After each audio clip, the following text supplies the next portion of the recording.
After this, Paul left Athens and went to Corinth.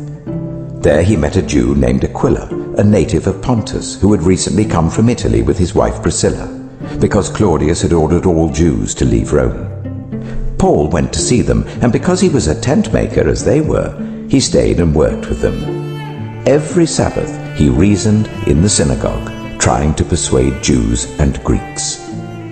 When Silas and Timothy came from Macedonia, Paul devoted himself exclusively to preaching, testifying to the Jews that Jesus was the Messiah. But when they opposed Paul and became abusive, he shook out his clothes in protest and said to them, "Your blood be on your own heads. I am innocent of it. From now on, I will go to the Gentiles." Then Paul left the synagogue and went next door to the house of Titus Justus, a worshipper of God. Crispus, the synagogue leader, and his entire household believed in the Lord, and many of the Corinthians who had heard Paul believed and were baptized. One night, the Lord spoke to Paul in a vision.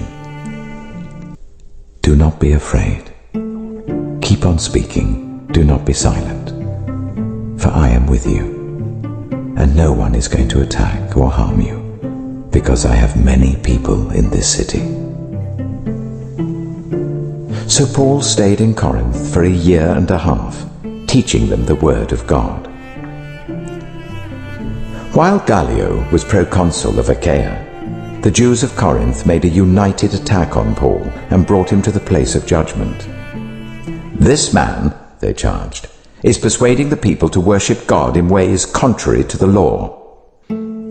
Just as Paul was about to speak, Gallio said to them, "If you Jews were making a complaint about some misdemeanor or serious crime, it would be reasonable for me to listen to you.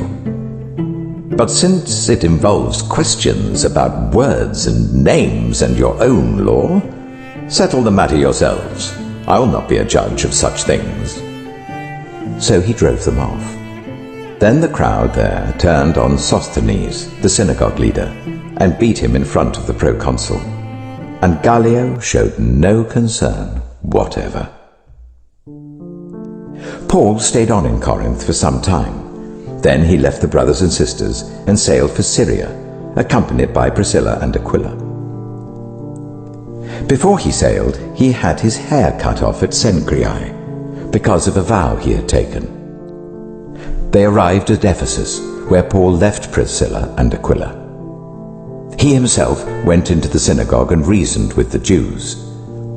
When they asked him to spend more time with them, he declined. But as he left, he promised, "I will come back if it is God's will." Then he set sail from Ephesus. When he landed at Caesarea, he went up to Jerusalem and greeted the church, and then went down to Antioch.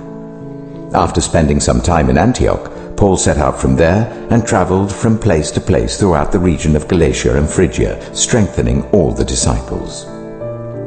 Meanwhile, a Jew named Apollos, a native of Alexandria, came to Ephesus. He was a learned man with a thorough knowledge of the Scriptures. He had been instructed in the way of the Lord, and he spoke with great fervor and taught about Jesus accurately, though he knew only the baptism of John. He began to speak boldly in the synagogue. When Priscilla and Aquila heard him, they invited him to their home and explained to him the way of God more adequately. When Apollos wanted to go to Achaia, the brothers and sisters encouraged him and wrote to the disciples there to welcome him. When he arrived, he was a great help to those who by grace had believed. For he vigorously refuted his Jewish opponents in public debate, proving from the Scriptures that Jesus was the Messiah.